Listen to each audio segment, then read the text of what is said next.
Kabila ne voyait plus clair aux mines katangaises. Il se sentait trahi par les coopérations qu'il y avait dans les mines katangaises.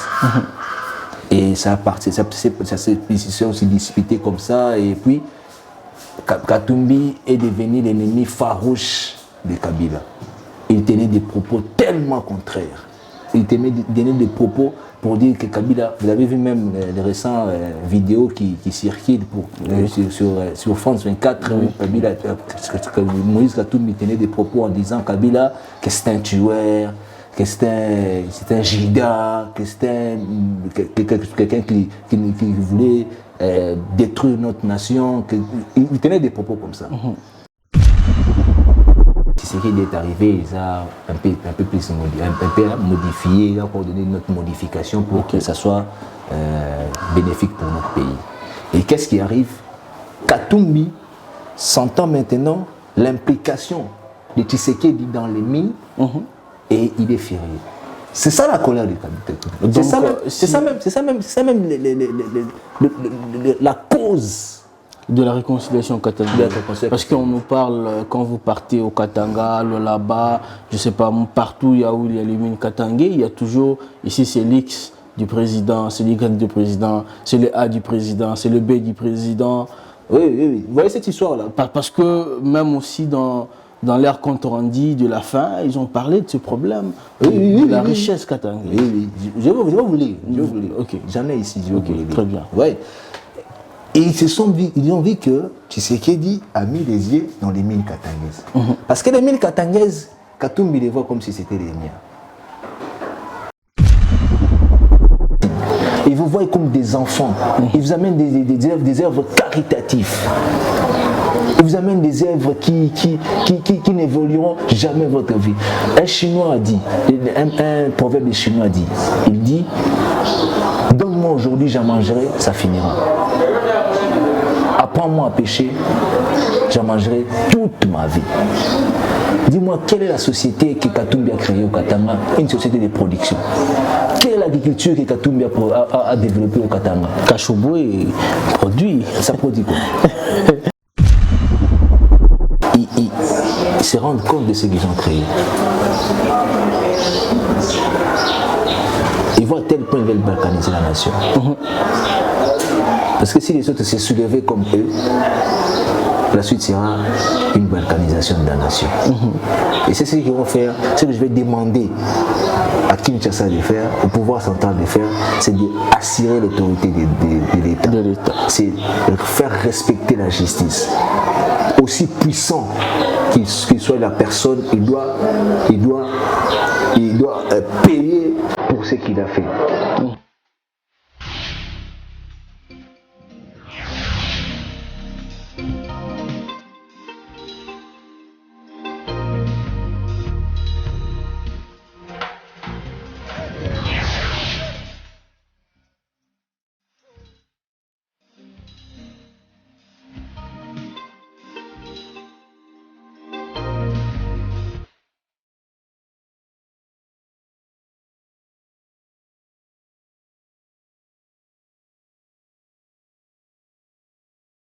Bonjour très chers téléspectateurs, chers internautes, chers abonnés à Goshen 7 Télévision.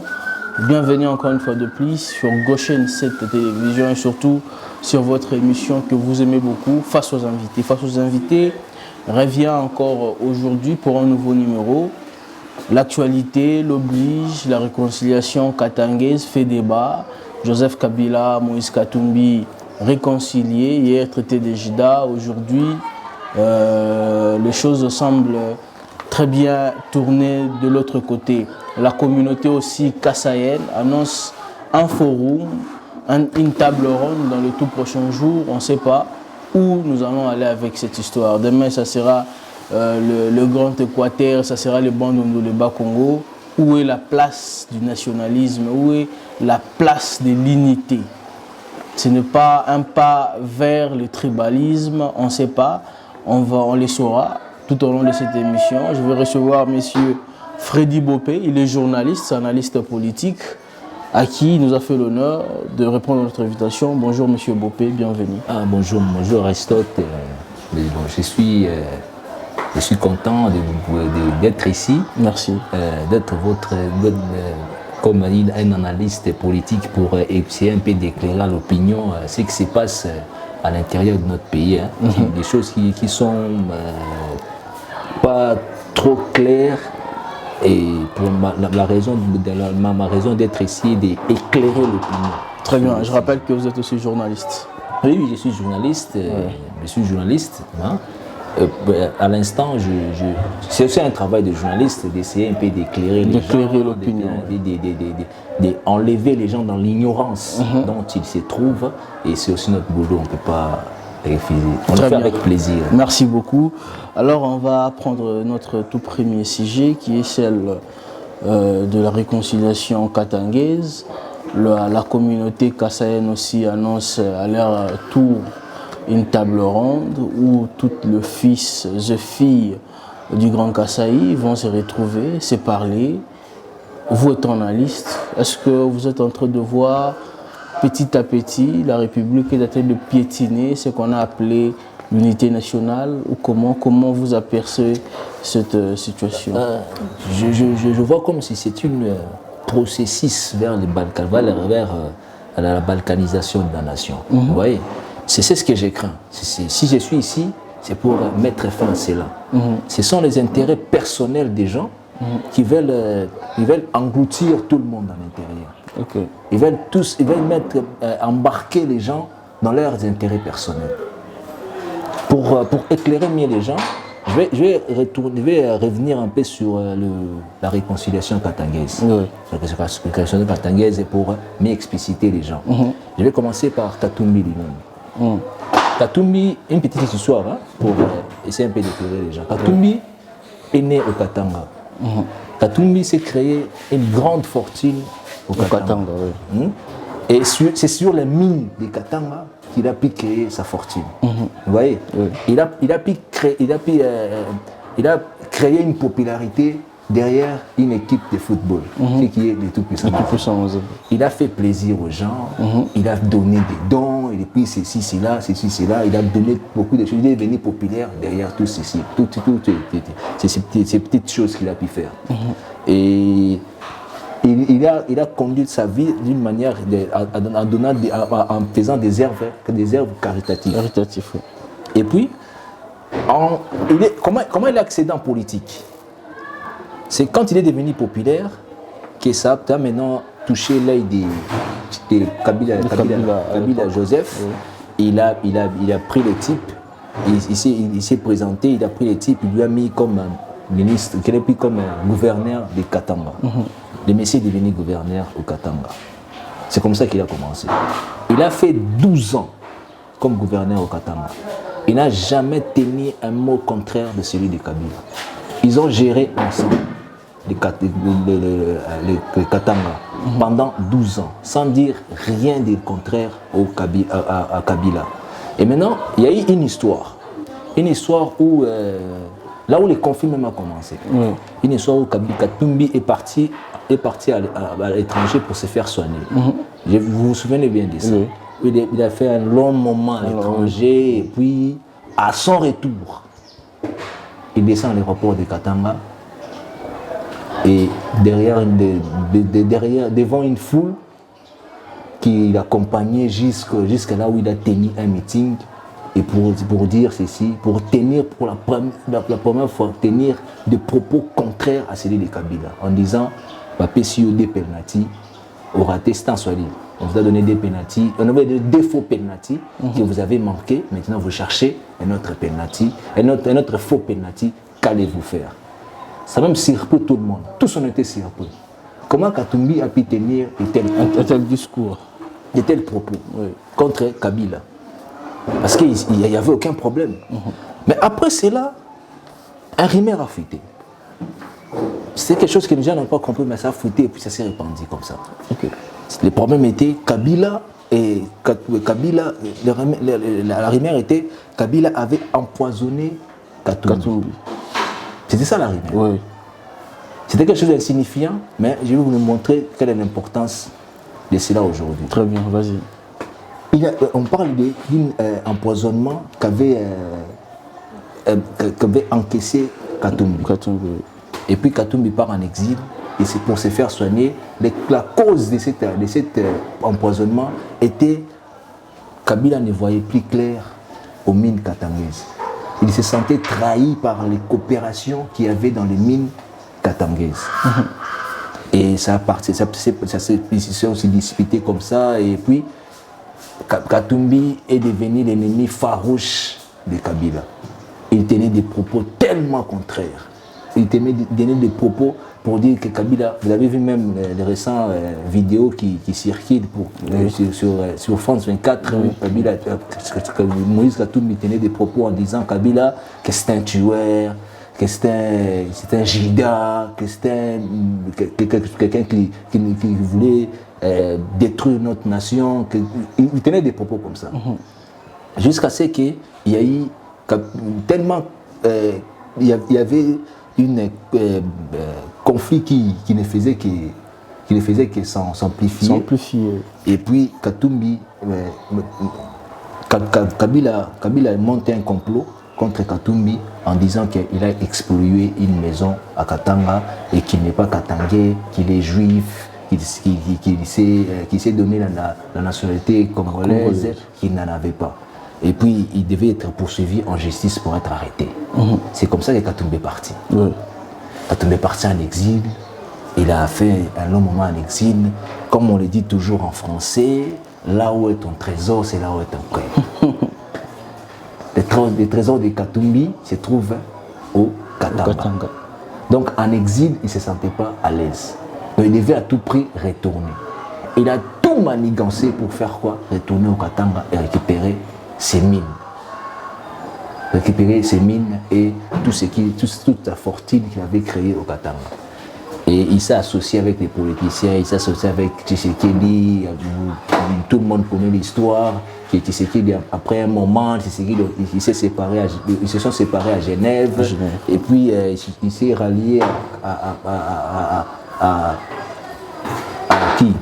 à Fayoulou.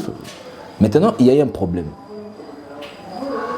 On proclame Tshisekedi président de la République. Katumbi prononce ceci. Avant qu'on s'associe à toi, tu dois te séparer avec ces messieurs-là. Les messieurs-là, c'est qui? C'est Joseph Kabila, à l'époque de la coalition. Oui. Ils ont même fait ils ont même parlé des élections qui ont été émaillées des fraudes, qui ont été des élections mal organisées, qui ont abouti à une nomination et pas à une élection. Vous voyez, c'était ça les problèmes. Et il est arrivé à un certain moment, avec toute manigance de Tshisekedi, il s'est séparé de Kabila. Et séparation entre Kabila et Tshisekedi. Tshisekedi, bon, comme Katumbi dit, moi je lui avais demandé de se séparer de Kabila, il s'est séparé de Kabila, il n'y a aucun problème, je vais me rallier à Tshisekedi. Il s'est rallié à Tshisekedi, il monte une coalition et que vous voyez aujourd'hui l'Union sacrée. Et au côté des Fayoulou, ils se sont séparés avec la Mouka, tout le monde connaît l'histoire. Vous voyez? Maintenant, ce qui arrive maintenant, c'est quoi? Ce sont les codes miniers. Tshisekedi décide de revoir les codes miniers. Le code minier que Kabila a laissé, entre guillemets, c'était de bonnes codes qui étaient en faveur de la République. Bon, ils ont modifié, c'était pas en faveur de la République. Tshisekedi est arrivé, il a un peu plus modifié, il a donné notre modification pour que ça soit bénéfique pour notre pays. Et qu'est-ce qui arrive? Katumbi sentant maintenant l'implication de Tshisekedi dans les mines et il est furieux. C'est ça la colère de Katumbi. C'est ça même la cause de la réconciliation katangaise. Parce qu'on nous parle, quand vous partez au Katanga, là-bas, je ne sais pas, partout où il y a les mines katangais, il y a toujours, ici c'est l'X du président, c'est l'Y du président, c'est le A du président, c'est le B du président. Oui. Vous voyez cette histoire-là? Parce que même aussi dans leur compte rendu de la fin, ils ont parlé de ce problème, de la richesse katangaise. Oui. Je vais vous lire. Okay. J'en ai ici, je vais vous lire. Très bien. Ouais. Et ils ont vu que Tshisekedi a mis les yeux dans les mines katangaises. Parce que les mines katangaises, Katumbi les voit comme si c'était les miens. C'est ça la réalité. Katumbi pense que les mines katangaises lui appartiennent. Maintenant, quand Tshisekedi met les yeux, essaie un peu de s'impliquer de s'imprégner dans la situation des mines katangaises, c'est ça maintenant qui a rendu Katumbi fort. Vous êtes avec quelqu'un en coalition, c'est vous qui êtes opposant de la personne dans la coalition. Qui est opposant, je ne sais pas si vous comprenez ce que qui est opposant de qui? Qui est opposant de qui, on ne sait pas.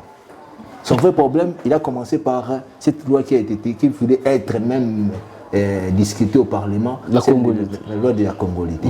Ça n'a jamais existé. Ça n'a jamais été mis en discussion au Parlement. La personne qui avait créé cette loi, c'est M. Tchani. Qui n'a pas de preuves. Okay. C'est celle qu'on dit que ce sont les frères de Tshisekedi qui sont dans les mines, c'est eux qui contrôlent les mines. Bon, il faut des preuves pour accepter ça, parce que moi j'ai pas enquêté sur l'action. Mais il y a des gens, il y a des journalistes qui ont enquêté. Maïs Tchoubangu a enquêté, il nous a dit que le Katanga est présentement pollué par le nouveau régime. Je sais pas là, c'est ça le problème, il n'a pas mené des preuves. Le problème c'est ça pourrait être aussi une propagande pour faire en sorte que les gens s'indignent sur Tshisekedi, pour que les gens s'indignent sur Tshisekedi pour qu'après que l'opposition puisse avoir une position, puisse avoir une remontée. Alors nous allons avancer. Il y a eu cette réconciliation katangaise qui s'est fait, ce forum qui est organisé. On a vu Moïse Katumbi, d'ailleurs les images phares de ce forum, le coup de poing entre Moïse Katumbi et Joseph Kabila, la réconciliation. Qu'est-ce que se cache-t-il, comme vous venez de le dire? C'est seulement le problème de richesse de Katanga, ou bien le pouvoir, ou bien quoi en réalité? Mais qu'est-ce que se cache? Quelqu'un qui veut avoir le pouvoir convainc toute la nation, parce que c'est toute la nation qui va le voter. Il ne va pas se retraiter dans un coin du pays pour faire... Parce que si aujourd'hui il y a élection, et que les Katanga seul vote Katumbi, il gagnera-t-il les élections? Pas du tout. Pas du tout. Il s'est tiré une balle dans son pied. C'est lui-même qui s'est tiré une balle. En faisant quoi? Parce que dans ces forums, il est clair, ça montre clair que ils ont mis une procédure en place pour retirer les Katanga de la RDC. Pourquoi? De un, ils ne veulent plus que les gens, que les migrations s'effectuent à Katanga. Au Katanga. Ils ne veulent plus de l'immigration.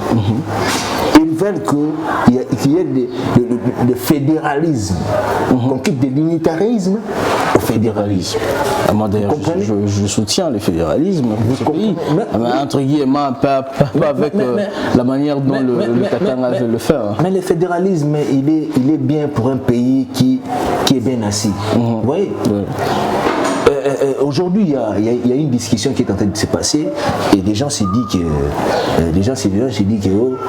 la CENI n'est pas bon, la CENI il est politisé, la CENI il est accaparé par les pouvoirs en place.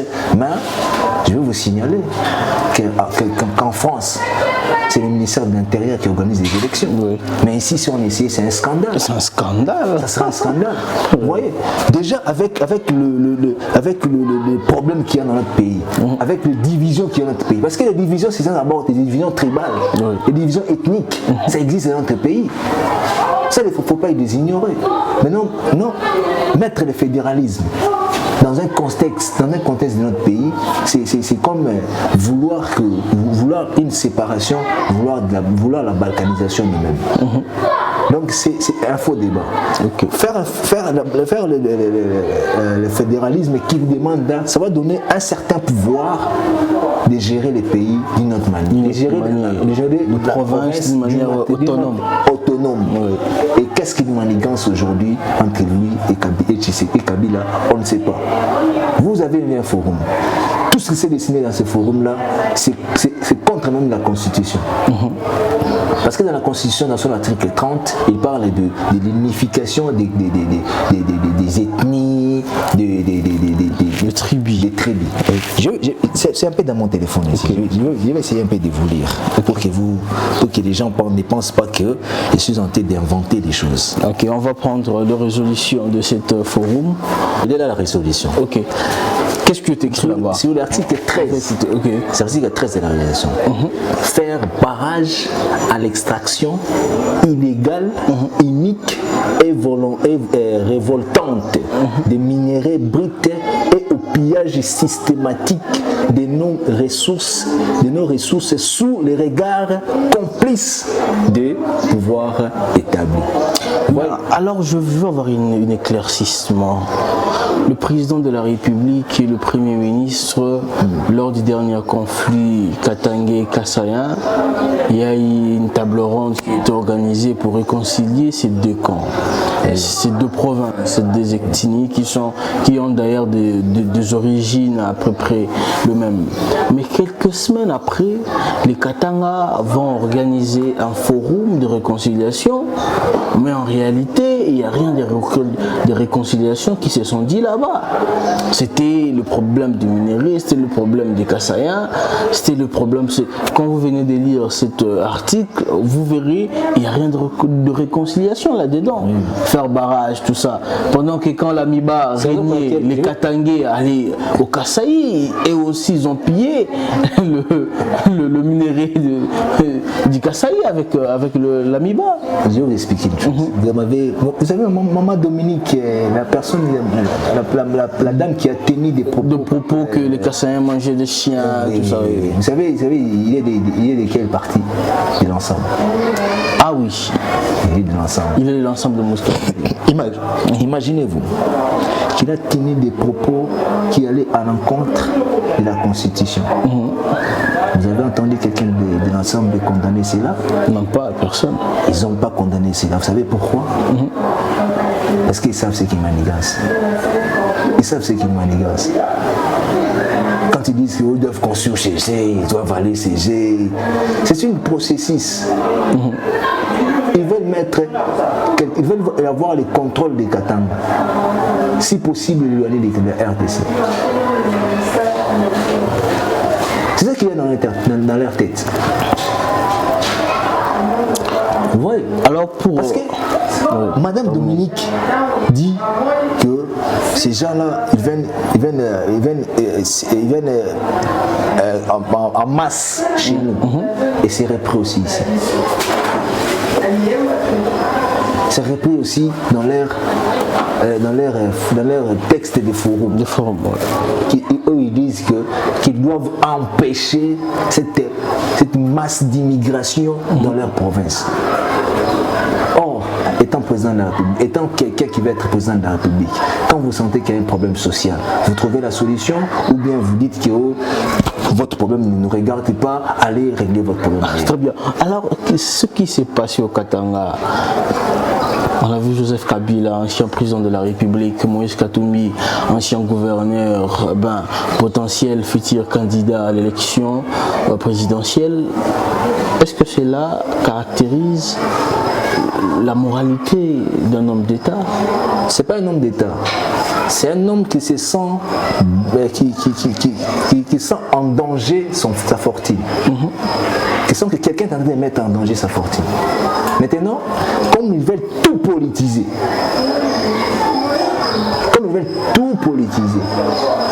c'est ça pour lequel ils disent que ils veulent détruire les Katanga, ils veulent faire ceci au Katanga, ils veulent faire ceci au Katangé, ils veulent politiser tout cela. Alors que doit faire Kinshasa, que doit faire Félix Tshisekedi face à cette fléau qui est en train de prendre une grande envergure? D'abord, avant que Kinshasa fasse une chose, je vais d'abord faire comprendre au Katangé une chose.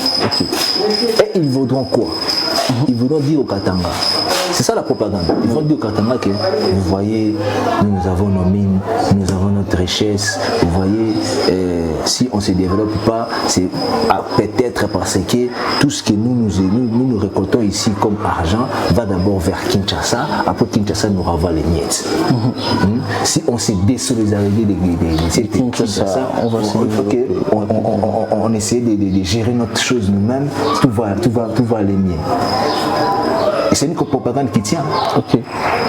Ça tient debout, hein, parce que c'est normal. Kinshasa exploite beaucoup aussi les Katanga et la rétrocession et d'une manière qu'on les connaît tous. Et puis, s'ils tiennent une telle propagande, ça peut marcher, ça peut aussi aller. Et aujourd'hui, vous allez voir la révolte du peuple katangais. Du peuple katangais. C'est là où ça fait mal. Maintenant, je vais expliquer le Katangais ici. L'un a fait 18 ans pour pouvoir, l'autre a fait 12 ans comme gouverneur de la province. Ils se sont créés fortune aux mines de Katanga. Qu'est-ce qu'ils ont fait pour vous? Vraiment. Regardez la caméra, c'est un message très important que vous devez lancer. Qu'est-ce qu'ils ont fait pour ces peuples? Vous voyez, je vais dire aux Katangais, qu'est-ce qu'ils ont fait pour vous réellement? Ils ont pu gérer ces pays, ils étaient là, ils se sont créés fortune. Et vous voyez comme des enfants, ils vous amènent des œuvres caritatives. Ils vous amènent des œuvres qui n'évolueront jamais votre vie. Un Chinois a dit, un proverbe chinois dit, il dit, donne-moi aujourd'hui, j'en mangerai, ça finira. Apprends-moi à pêcher, j'en mangerai toute ma vie. Dis-moi, quelle est la société que Katumbi a créée au Katanga? Une société de production. Quelle est l'agriculture que Katumbi a développée au Katanga? Kachoboué produit. Ça produit quoi? On a vu dernièrement le poisson de mer, il y a des ananas, et des choses comme ça. Les Katangais souffrent. Les Katangais souffrent, il n'y a rien de bon. Vit sa fortune. Mais Katanga exporte le maïs de la Zambie. C'est ça si vous voulez, c'est ça l'économie qui a tué le Congo. Une économie basée sur l'importation. C'est ce que les Congolais, nous, on doit changer. On a pu vouloir l'exportation. On doit vouloir produire ici chez nous. Quoi qu'il en coûte, on doit produire ici. Je vais vous expliquer une autre fois, parce qu'aujourd'hui on est sur le problème du Katanga. Mais une autre fois, je vais vous expliquer l'importance de la production et de l'importance de l'exportation. Très bien. Ça fait souffrir notre économie. Les Kachoboué là, je ne sais pas. Si c'était une meilleure chose, il allait beaucoup les mettre plus en avant que tout Puissant Mazembe. Vous voyez les œuvres qu'il fait pour tout Puissant Mazembe, c'est parce qu'il sait que les Katangais, les Congolais aiment le football. Si je mets mon argent dans le football, je serai populaire. C'est ce que tous les politiciens ont fait dans notre pays. Ils ont même ruiné le football. Imaginez-vous, ils ne viennent pas pour l'intérêt de développer le football, ils viennent avec l'intérêt de se créer une popularité derrière les clubs de football. C'est ce qui est aberrant, c'est ce qui est inacceptable. Je ne sais pas, imaginez-vous bien, tous les présidents des clubs ont été politiciens ou après ils ont été politiciens. C'est parce qu'ils se cherchent, ils veulent avoir une force massive. Créée sous une masse. Ok, c'est bon. Nous sommes en train de chuter petit à petit. Alors, d'après vous, M. Bopé, que faudra-t-il faire aujourd'hui pour arrêter cette hémorragie? Parce que c'est le Grand Katanga. Après-demain, les Kassaïens se sont déjà annoncés. Après-demain, ça serait le tour du Bandundu. Après-demain, ça serait le tour du Bas-Congo, du Grand Équateur. Alors Kivu, le massacre et l'M23 continue. Et jusqu'où le pays sera emmorcelé? Comment? Que faudrait-il faire? Et même les gens qui ont créé la réconciliation katangaise, ils se rendent compte de ce qu'ils ont créé. Ils voient à tel point ils veulent balkaniser la nation. Parce que si les autres se soulevaient comme eux, la suite sera une balkanisation de la nation. Et c'est ce qu'ils vont faire, ce que je vais demander à Kinshasa de faire, au pouvoir central de faire, c'est d'assurer l'autorité de l'État. C'est de faire respecter la justice. Aussi puissant qu'il soit la personne, il doit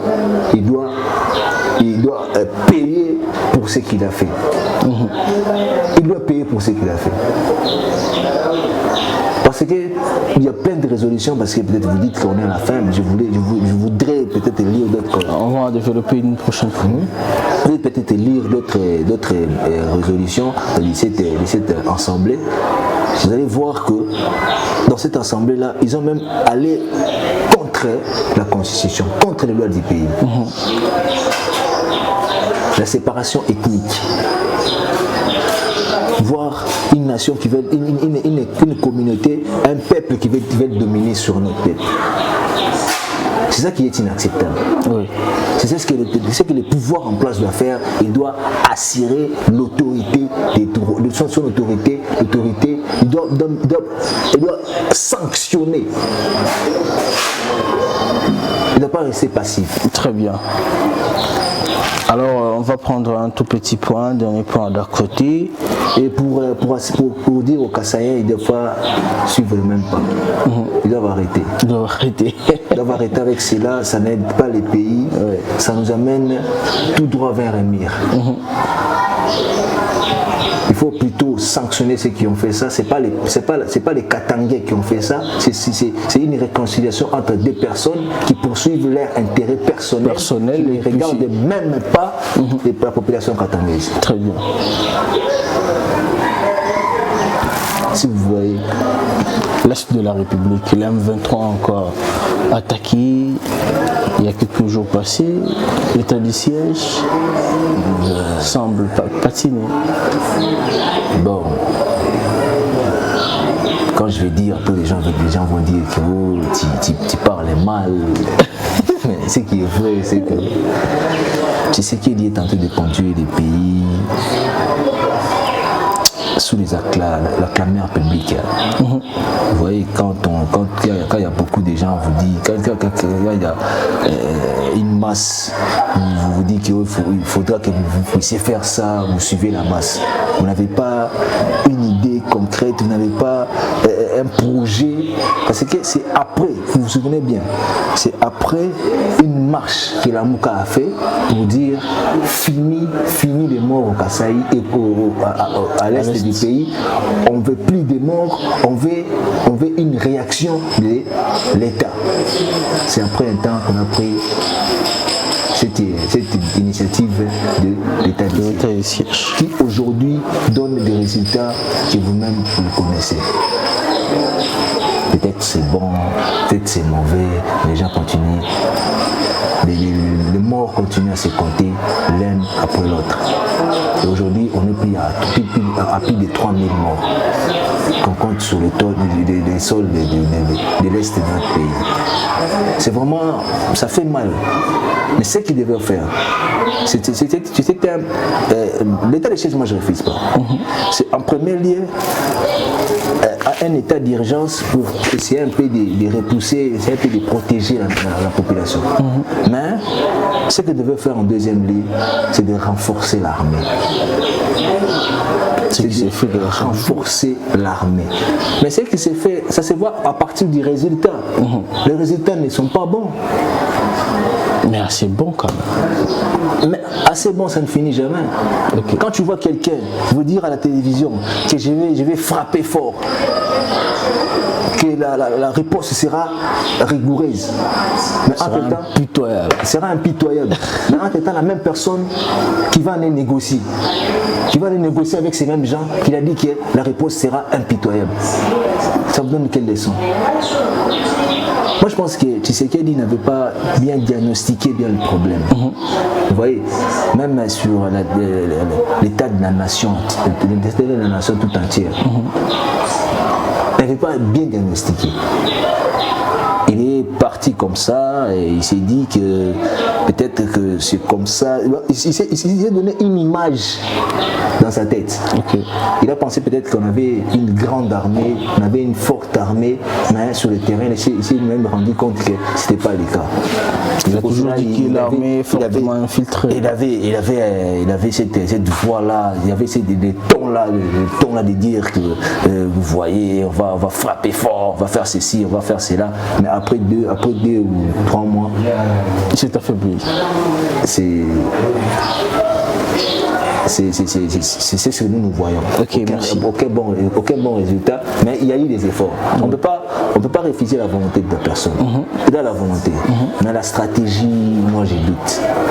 Alors la stratégie, c'est le problème de stratégie, ça se pose à quel niveau?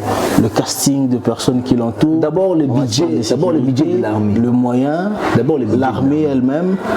D'abord le budget de l'armée. Le recyclage lui-même de l'armée. On devait recycler l'armée. On devait fait parce que chaque mois il y a des forums de formation sur la guerre, il y a l'école de la guerre construit, il y a de formation qui s'est fait chaque 2 mois. Mon cher Aristote, je vais te dire une chose. Je vais donner un exemple clair que les gens pourront comprendre facilement. Pour conclure déjà. Oui, je vais donner un exemple clair pour que les gens comprennent facilement. Okay. On forme les joueurs de football dans notre pays. Il y a des formations partout. Mais quand on regarde sur le terrain, les joueurs ne sont pas de bonne qualité. Oui. Vous voyez, on peut former des militaires. Mais quelle est la qualité de ces militaires qu'ils forment? On les forme comment? C'est des résultats qui prouvent à suffisance le niveau de la formation acquise. Oui, mais quand on voit que sur le terrain, nous voyons nos militaires. Moi, je ne dis pas les mal de nos militaires, comme je ne condamne pas aussi ce que Tshisekedi a dit en Côte d'Ivoire que nos enseignants ont un niveau. Je ne condamne pas. Ce sont les choses vraies. Oui. Ce sont les choses vraies. Oui. Aujourd'hui, on est là pour parler des problèmes. Si vous m'invitez un autre jour pour parler de la solution, je vais parler de la solution. Très bien, merci. Merci, je pense qu'on va s'arrêter là pour aujourd'hui. On va se trouver un autre rendez-vous avec M. Freddy Bopé pour parler sur les solutions qu'il faudra aménager pour mettre fin à cette histoire de guerre à l'Est. Puis tout ce qui s'est fait, les faces cachées de la réconciliation katangaise. M. Freddy l'a révélé ici, ce sont le mine katangais, ce sont des intérêts personnels qui se sentent en danger face à cette nouveau régime ou ce nouveau pouvoir. Merci M. Freddy d'avoir répondu à notre invitation. Merci, je pense que ce n'est pas la première et la dernière fois, vous serez là très prochainement, on va en discuter plus profondément. Messieurs et dames, vous étiez nombreux à nous suivre sur Goshen 7 Télévision, faites cet exercice, allez-y, abonnez-vous, activez la cloche de notification, commentez, partagez, likez, ça nous fera énormément du bien. C'est le seul moyen pour vous de nous encourager et de nous soutenir. On se retrouve très prochainement pour un nouveau numéro de Face aux invités. Quant à moi, je vous dis au revoir. Que la paix de nos esprits, que Dieu bénisse surtout l'homme congolais. Au revoir.